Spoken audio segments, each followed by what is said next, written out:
The Velthari Dominion had ruled the stars for 3,000 years. They had conquered 17 star systems and destroyed over 40 civilizations. Their method was always the same. They would find a planet with intelligent life. They would watch it for a few years.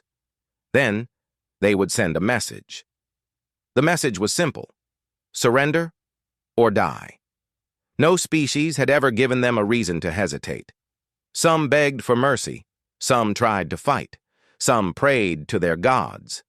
In the end, they all fell. The Velthari were patient, they were powerful, and they had never lost. Commander Zereth stood on the observation deck of his ship, the Eternal Judgment. He was tall, even by Velthari standards, with gray skin and eyes that glowed faintly blue. He had led 12 conquests in his career. Each one had been easy. Each one had added to his reputation. Now he looked at a small blue planet on his display screen. The planet was called Earth by its people. It sat in a quiet corner of the galaxy, orbiting a yellow star. The beings who lived there called themselves humans. Zereth had studied them for 2 years. He knew their strengths and their weaknesses. They were smart, but not smart enough. They had built machines that could fly and computers that could think. But they had not yet learned to travel between stars. They were still trapped on their small world. More importantly, they were divided. They had different nations, different languages, different beliefs. They fought among themselves constantly. This made them weak. A united species might pose a threat. A divided species was easy prey. "Send the message," Zereth said to his communications officer. "Give them 30 days. The officer nodded and pressed a button. A beam of energy shot toward the blue planet below. It carried a simple message in every human language. The Velthari had learned those languages years ago. They always learned their praise language first. On Earth, it was a quiet Tuesday night in New Mexico. Dr. Nathan Cole sat alone in a small building filled with computers and radio equipment. He was 52 years old with gray hair and tired eyes. He had spent his whole life listening to the stars. He had always believed that other intelligent beings existed somewhere out there. He had always hoped to find proof. Tonight, he found it. The signal came through at exactly 11:47 p.m. Nathan almost dropped his coffee cup when he saw the readings. The signal was strong, it was clear, and it was definitely not natural. Someone had sent this message on purpose.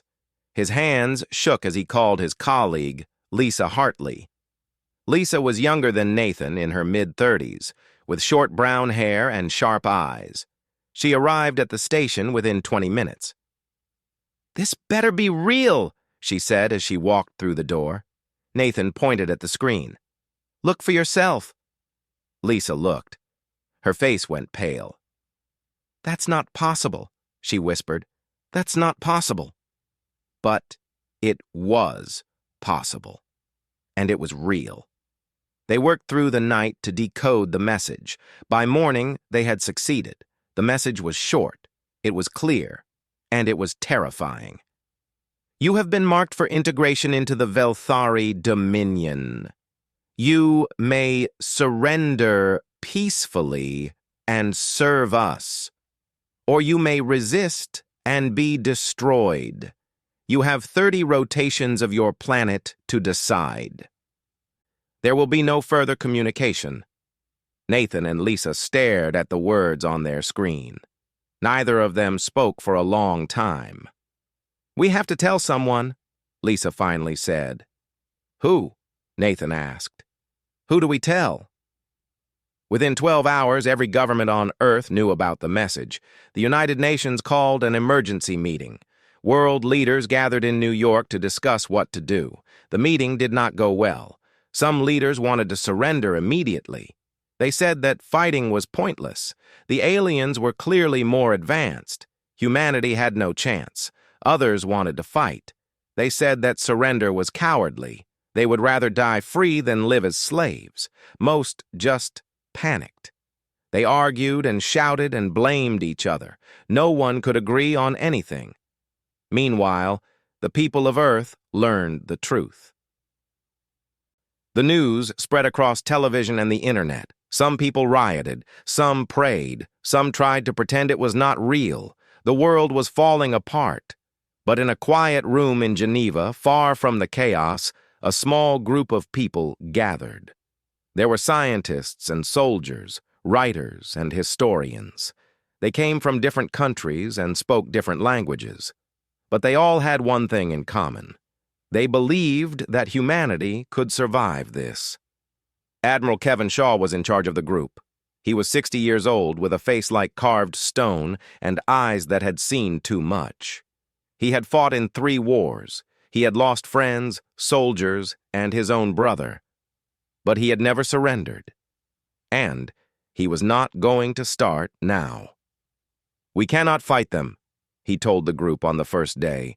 "Our weapons are toys to them. Our ships cannot leave this planet. If we try to attack, they will destroy us in minutes." The room was silent. Everyone knew he was right. "But," Shaw continued, "we can do something else. We can talk to them." A young woman raised her hand. Her name was Megan Price, and she was an anthropologist.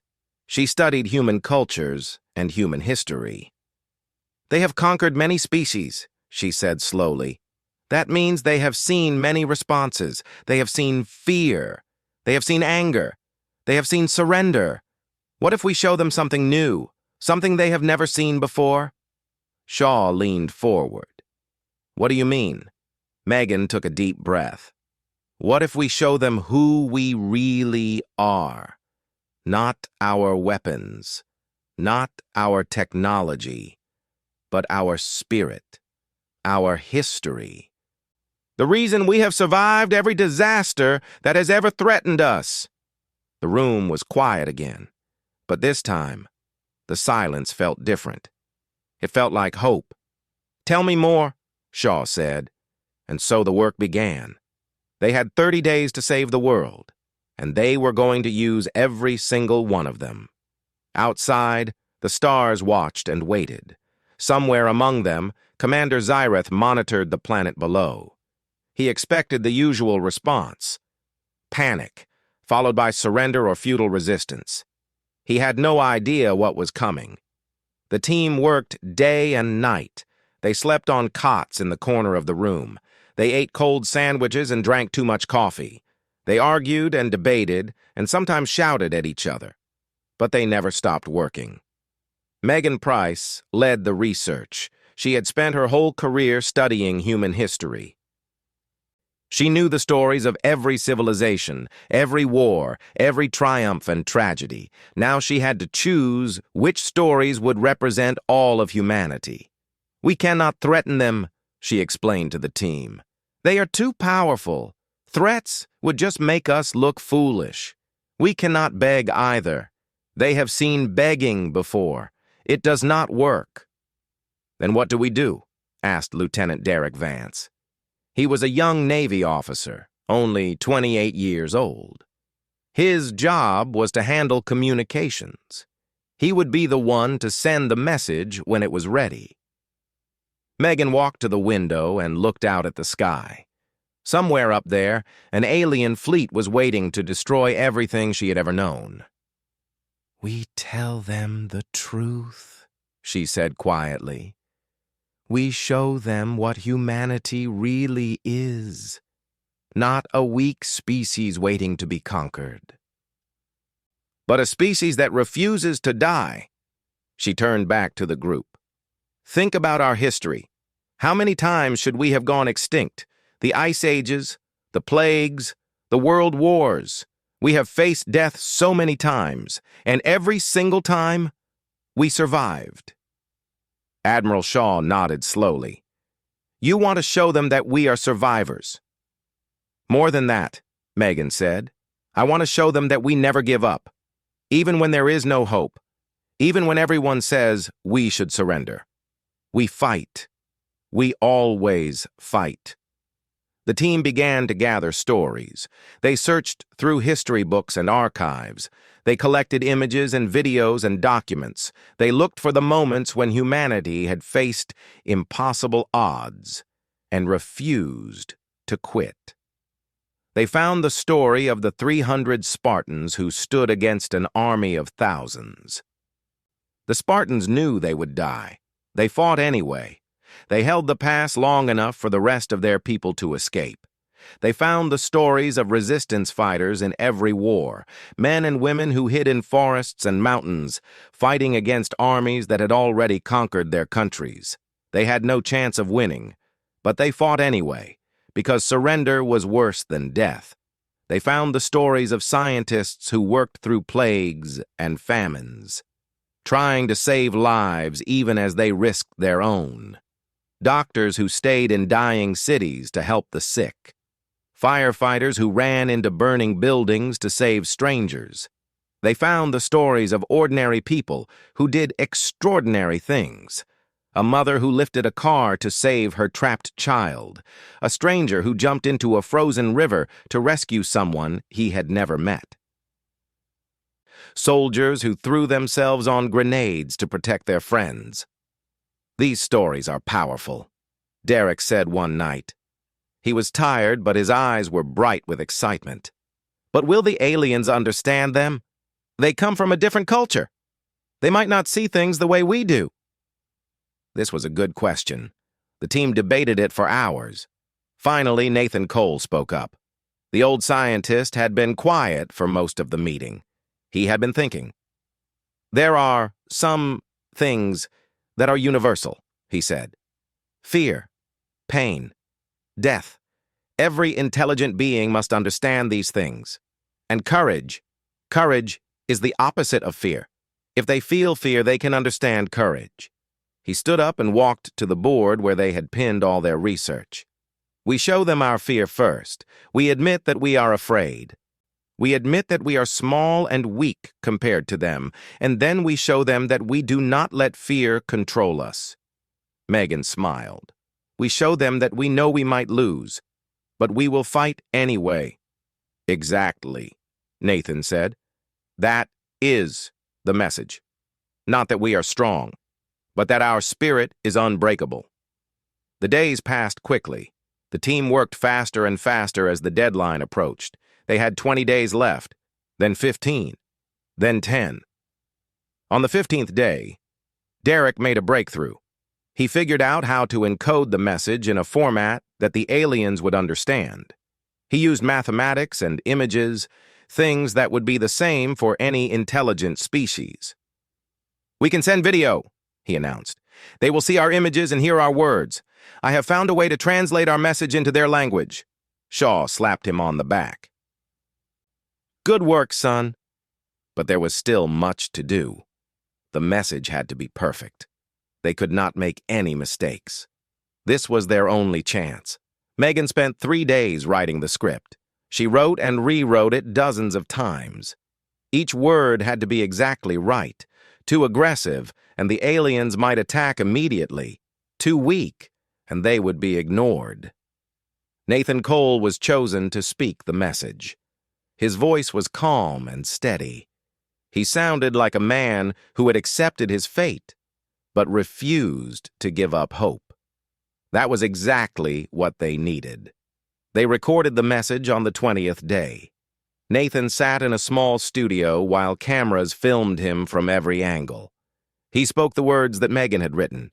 He spoke them as if his life depended on it, because it did. When he finished, the room was silent. Megan was crying. Derek was staring at the screen with his mouth open. Even Admiral Shaw, who had seen so much in his long life, looked moved.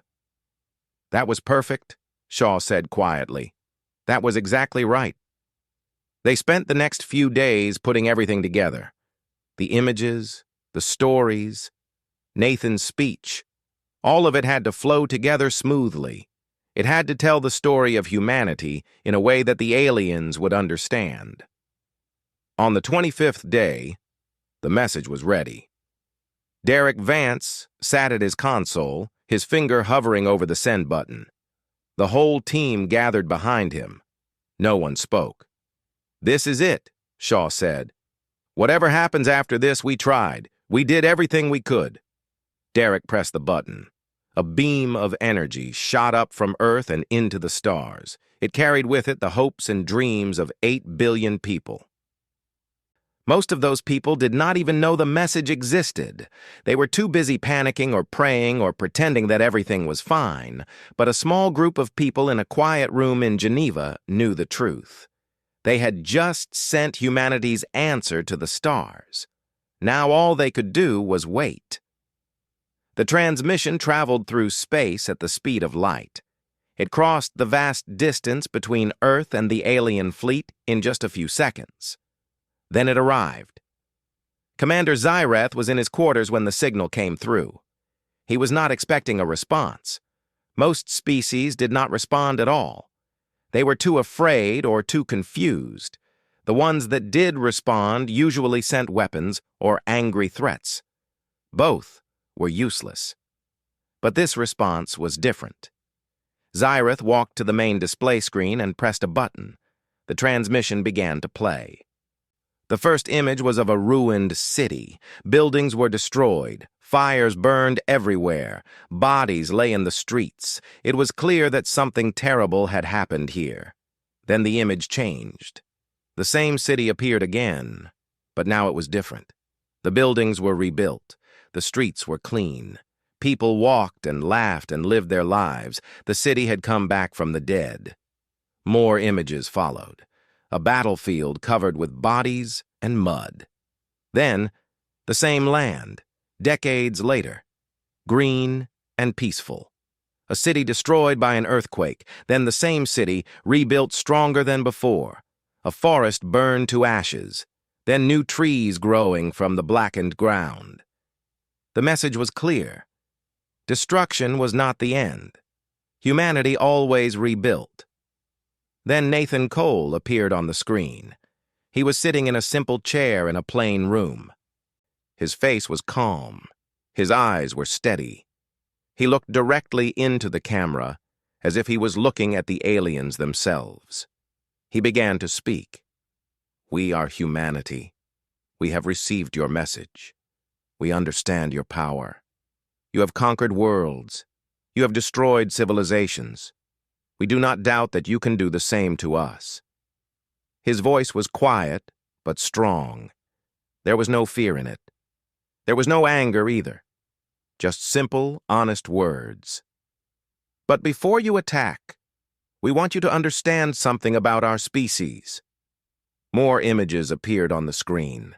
Ancient humans hunting with spears, primitive villages growing into cities, ships crossing oceans, planes flying through the sky, rockets rising toward the stars. "We are a young species. We have only existed for a short time compared to your civilization. We have not traveled to other stars. We have not built great fleets or powerful weapons. By your standards, we are primitive." Nathan paused.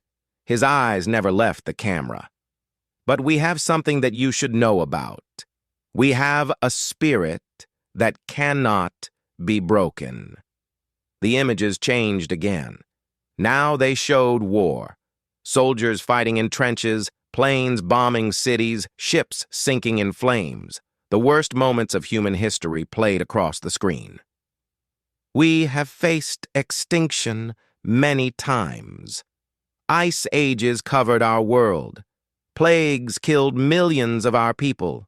We have fought terrible wars against each other, wars that nearly destroyed us completely." Nathan's voice grew stronger. "And yet we are still here. Every disaster that should have ended us only made us stronger. Every war that tore us apart only taught us how to rebuild. We have looked into the darkness of our own extinction, and we have refused to go quietly."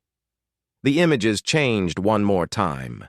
Now they showed humans helping each other, soldiers carrying wounded friends to safety, doctors working to save dying patients, strangers risking their lives to rescue people they had never met.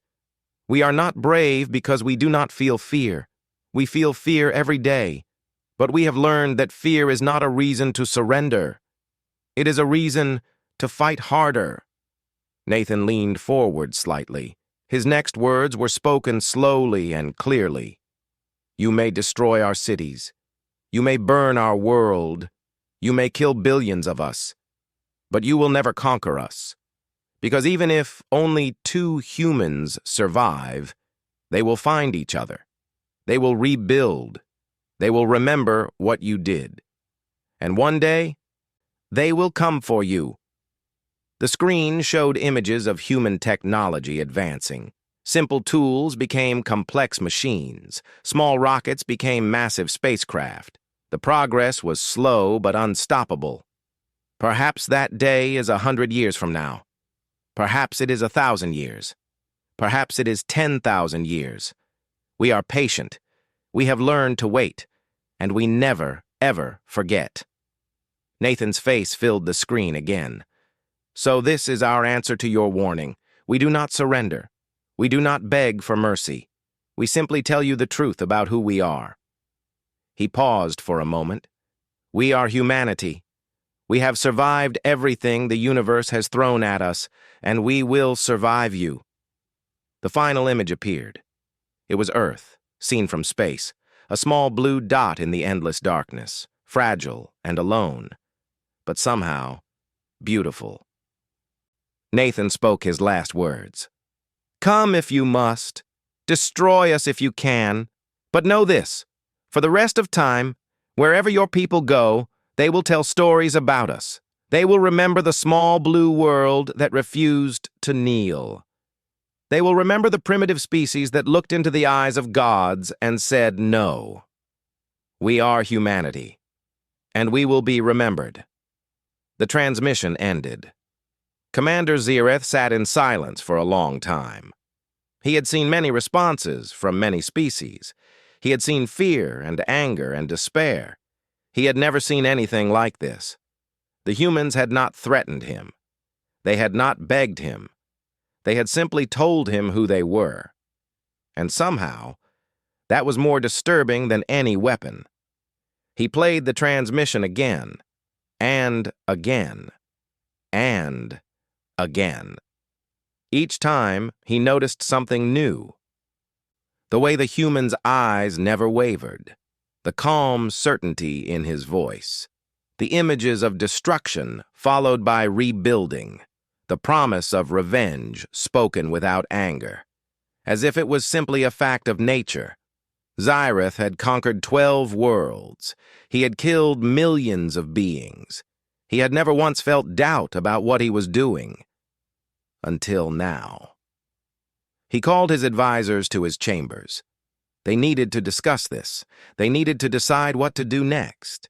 Because for the first time in his long career, Commander Zireth was not sure if victory was worth the cost. The meeting room on the Eternal Judgment was large and cold. Commander Zireth sat at the head of a long table made of black metal. Around him sat his most trusted advisors. They had all watched the human transmission. Now they had to decide what to do about it. High Tactician Morath spoke first. He was a military officer who had fought in dozens of battles. He believed in power and strength above all else. This changes nothing, he said firmly. The humans are still primitive.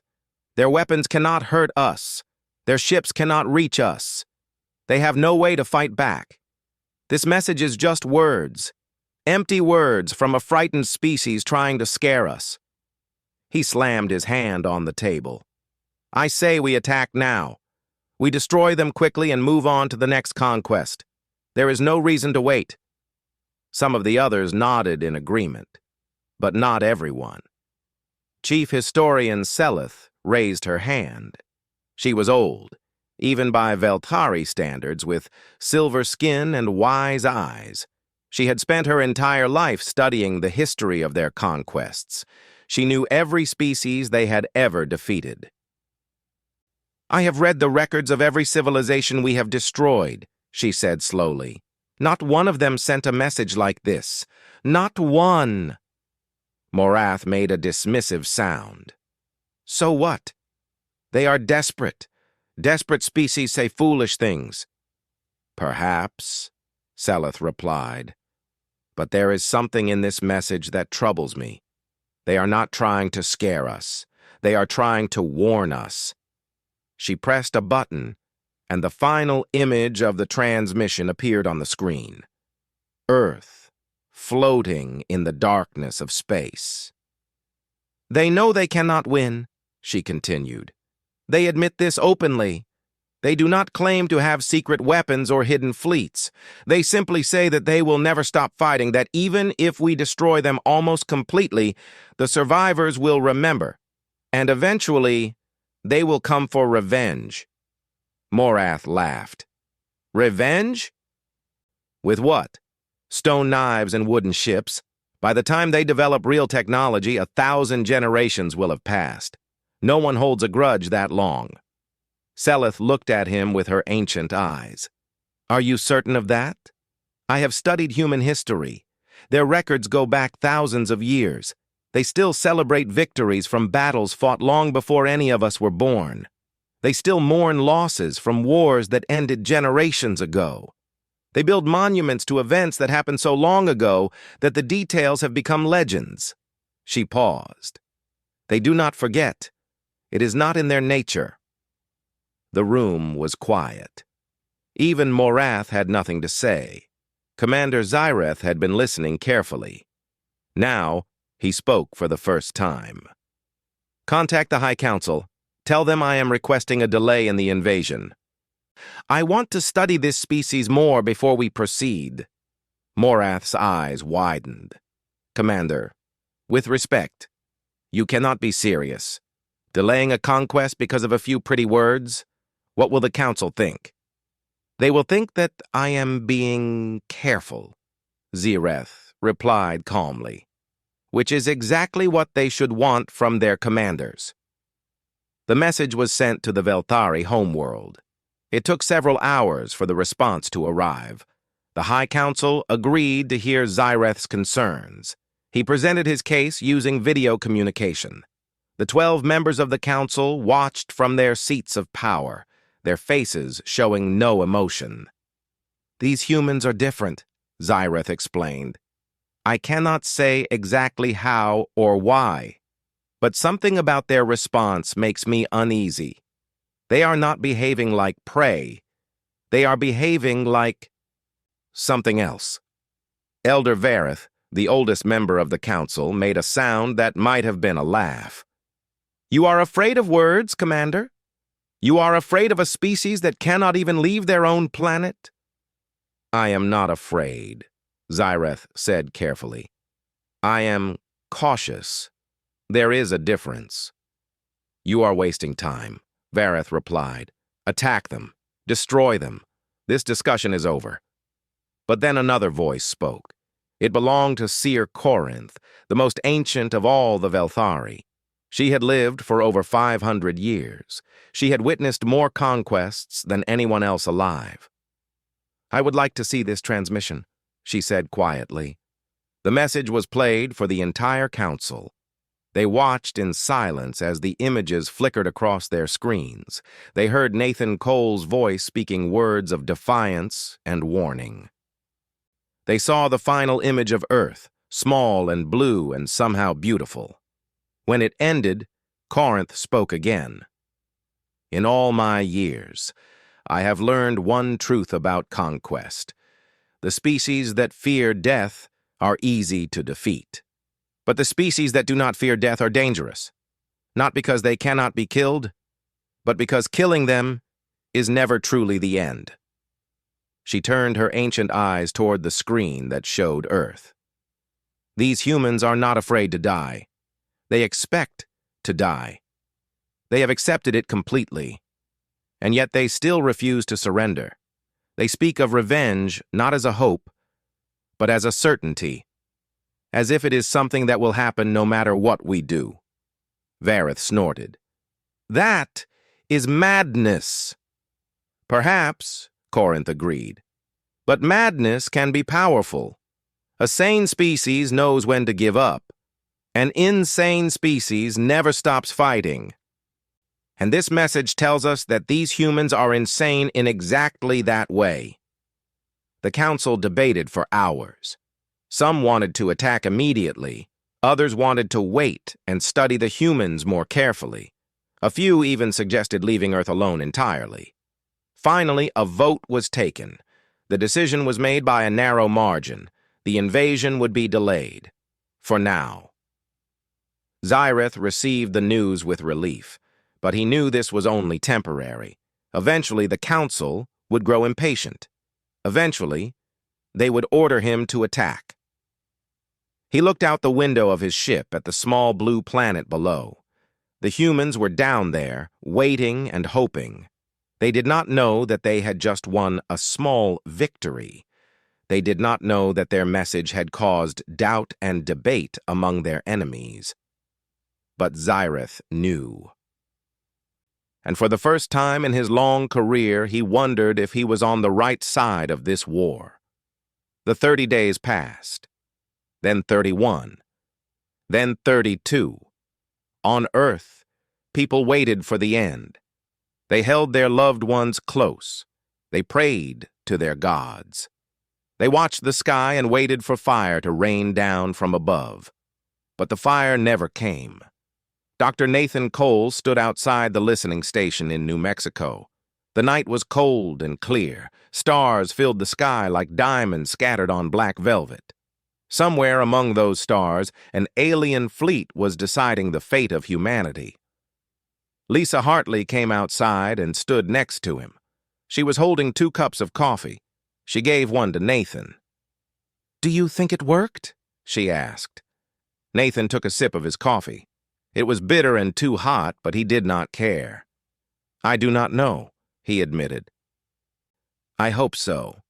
But hope is all we have right now." They stood in silence for a long time, watching the stars.